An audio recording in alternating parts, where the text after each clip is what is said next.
PLCD song recording studio सिंगनपुरी बाजार। ए दाई देख न हो तोर दामाद हर रोज पी के आथे दाई, रोज पी के मैं का करऊं, मैं अब बड़ परेशान हो दाई।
भारी थकान नोनी बाबू के महुल फिकर है, दारू छोड़ हुई मान, दारू छोड़ हुई मान।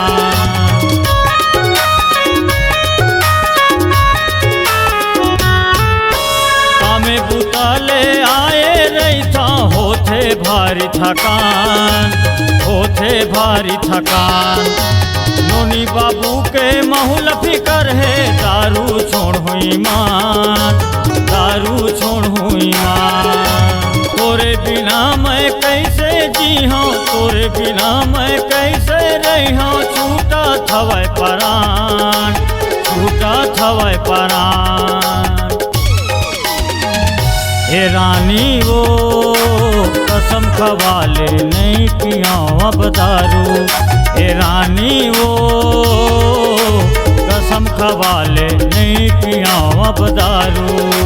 दाई वो तोर दामाद हा पिया थे रोज दारू। नहीं पिया अब दारू। पिया थे यार बड़ दारू। नहीं पिया अब दारू। पिया थे यार बड़ दारू। नहीं पिया अब दारू।